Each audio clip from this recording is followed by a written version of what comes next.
I'll be frank and upfront with you, Shin Megami Tensei V fails as a Shin Megami Tensei game. It is missing the moral freedom and impactful consequences of your actions that the series has become synonymous with, and its story and characters are mediocre at best and outright bad at worst. I'm sure I'll get a lot of flack for this, but I go so far as to say that the final execution of SMT V's narrative is just embarrassing for the standards the series has set for itself in the past. But it's not all bad with SMT V. Before I dive heavy into its myriad of issues, let's talk about what the game does well.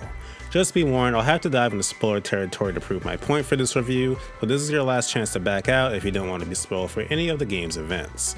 And throughout this review, I want you to remember that anything I say, whether praise or harsh criticism, comes from my love for this series and what I know it can be capable of. So, what SMT V gets right is gameplay. For battles and exploration specifically, this is the strongest the mainline series has ever been. The game is broken up into 4 massive biomes, with some smaller ones and a couple actual dungeons thrown in as well, and exploring these areas will make up the vast majority of the game. And it's fun. Every area has multiple layers of hills or buildings, slopes or bridges. There's a lot of verticality to these areas that the series hasn't seen before, and it makes them that much more engaging to explore, especially when every area is riddled with things to find like item boxes, side quests, and maybe most importantly, Memon. Little demons scattered all over the 4 major maps that when found give you glory, a very important resource that replaces the add points from SMT IV, which are used to give you passive upgrades and bonuses, like carrying more demons or letting your demons use items. These areas are littered with things to keep your attention, and seeing demons everywhere on the map helps the world of demons feel alive like never before. And that's one of the things I do want to give high praise to SMT V for. It's never been so easy to lose yourself in your surroundings and believe that you are in a world of demons. Sprinting across the barren wasteland and looking up to see angels and demons having a fierce battle in the skies was one of the highlights of my playthrough. And set pieces like that are something I hope to see continue with this series moving forward. Actual battles are overall good too. The usual press turn system from past games where you can exploit weaknesses to gain more actions returns with very minor tweaks, and thankfully the broken smirk system from SMT IV has been removed, along with 4's missing vitality stat being returned. One thing that surprised me in a good way was the new variety of skills for both your main character and your demons. Physical attacks will finally have elemental attributes tied to them with the new Draco Strike skills, with every element having its own Draco Strike variant. There's even a new tier of elemental magic that goes beyond the typical dying spells, and they're not demon specific like they've been in the past, with only Loki being able to use severe ice magic for example. Demons also have cool specific skills now, often with unique animations, and it's more than just a handful of them too, like King Frost having a mob Bufula that also works as a Rakunda to lower enemy defense when it hits. There's more customization options than ever before for your party, and the constant rotation of demons you'll be seeing throughout your playthrough makes it so battles and customizing never gets old. One department that the game absolutely nails it in, probably unsurprisingly, is the music. Composer Ryota Kozuka has returned from SMT IV to do the soundtrack for 5, and he did an amazing job. While I don't consider it as good as 4's phenomenal soundtrack personally, 5's is great. From the haunting prologue song to the countless battle themes in the game, everything fits well. Ryota is a master of making atmospheric music that helps tell a story all on its own, and some of the music in 5 is no exception. The aforementioned prologue theme that helps set the tone for the game being the perfect example. But on the subject of telling a story, I think it's time to delve into why SMT V's overarching narrative fails in being compelling. Now once again, I usually keep my reviews spoiler free, but I think in order to really drive home my points, I am going to have to delve into spoilers here. So, the general story of SMT V is pretty similar to SMT III Nocturne, which isn't surprising considering 5 is directly inspired by it, and that story is that you ultimately have to decide what image you want to shape the world in.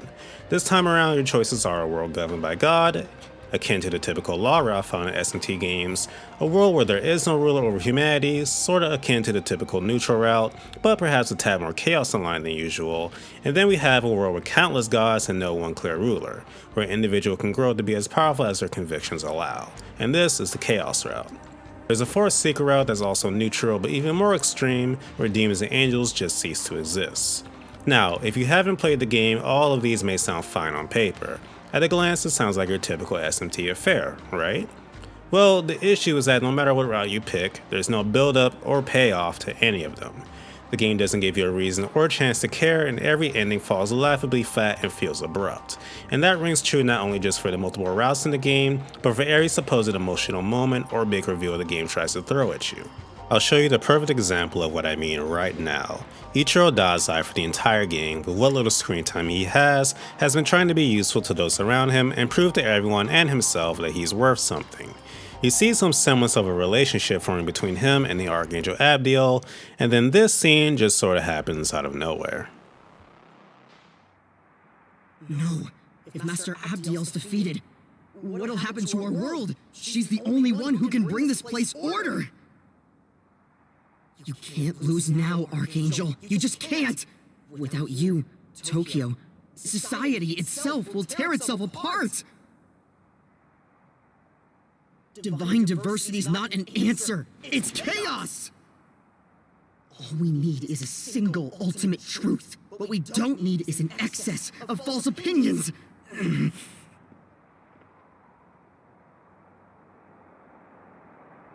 But how can I even prove that?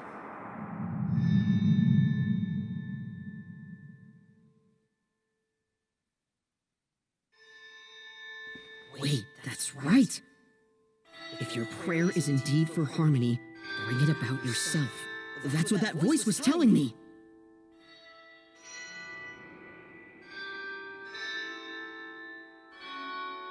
Okay, maybe I suck on my own, but being useful to Master Abdiel is enough. That's right. I've got this. I've had this. My knowledge alone will serve the greater good! I have to stand up strong.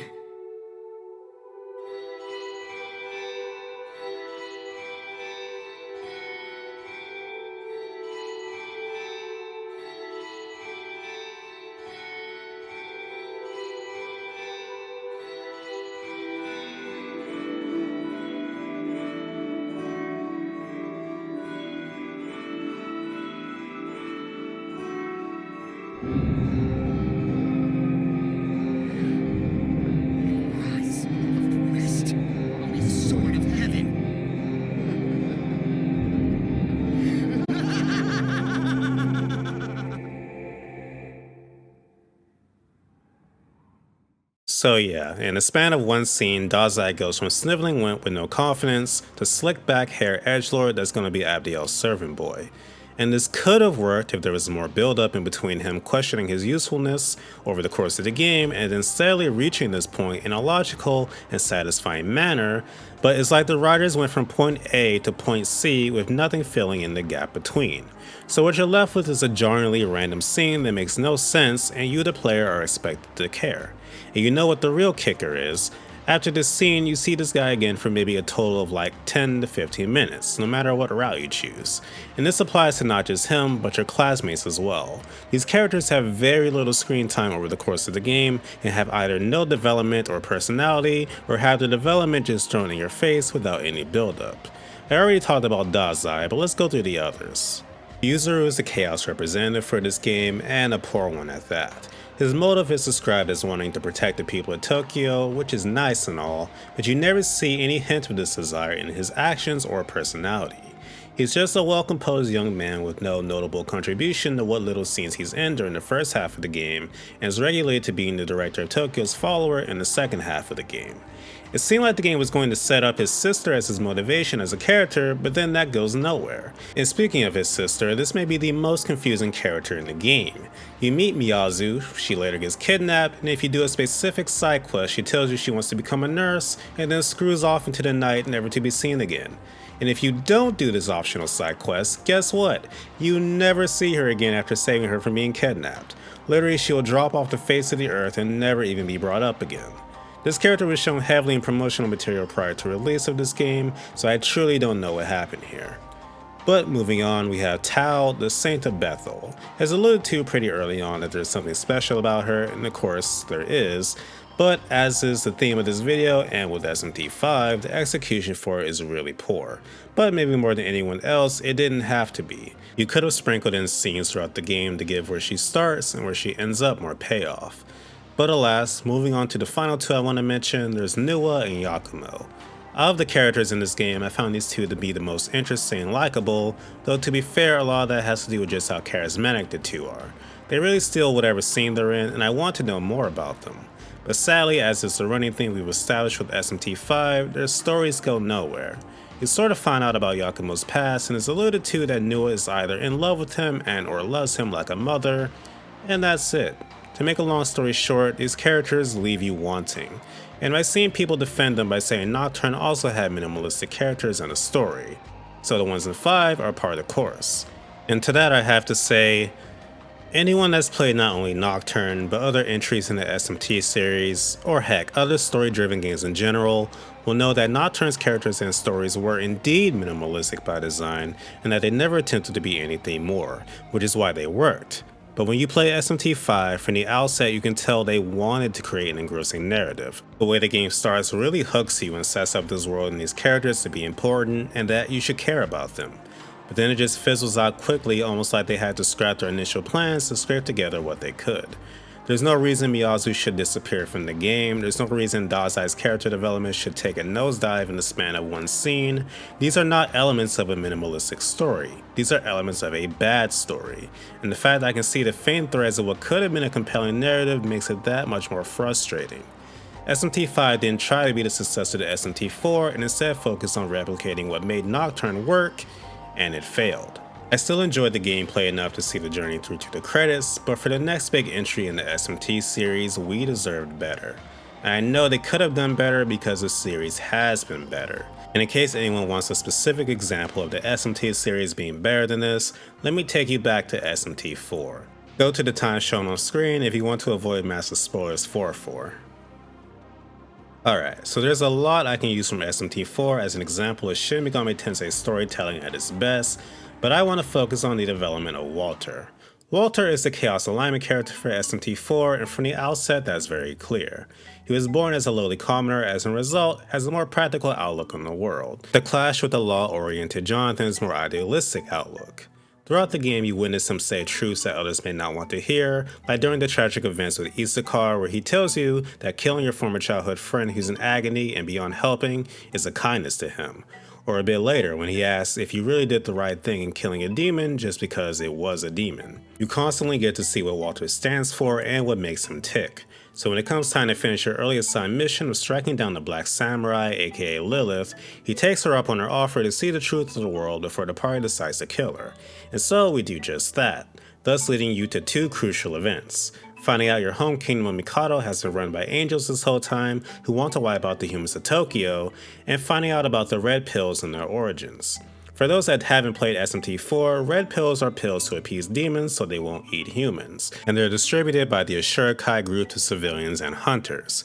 But you find out in the Reverse Hills dungeon that the red pills are manufactured by the Ashurakai's own human livestock farm, where they kidnap kids from the local cities, brainwash them, and harvest their brain matter until they're reduced to a vegetable state, all in order to make their red pills to distribute.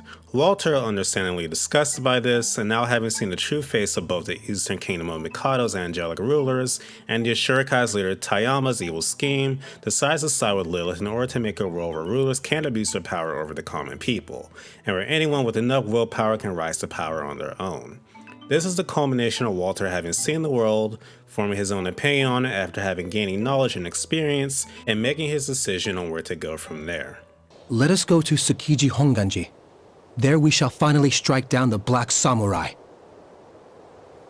I won't raise a hand against Lilith. Walter?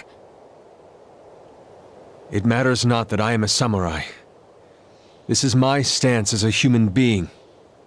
The new Eastern Kingdom of Mikado is no better than Tayama's utopia. Both are ruled over by revolting dictators who care for nothing but themselves.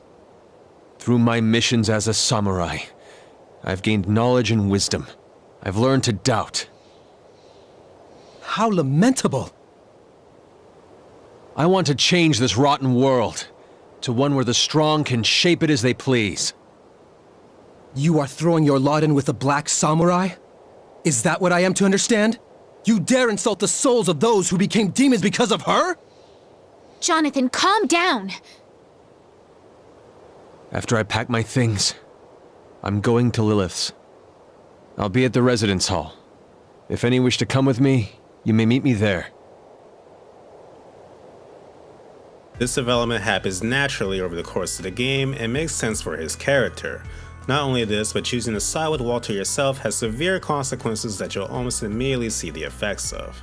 It is beautifully executed, logical, and shows what the SMT series can and should be. And to claim that the execution of 5 stories in any way, shape, or form acceptable for the next step in this series is laughable. Whether you agree or disagree with my assessment of Shin Megami Tensei 5, thank you for sticking with me to the end of this one. For more videos like this, be sure to subscribe and check out more videos I've done here, like my review of Monster Rancher 1 and 2 DX, or a deep dive into the Super Robot Wars series. Thanks guys, I'll see you next time.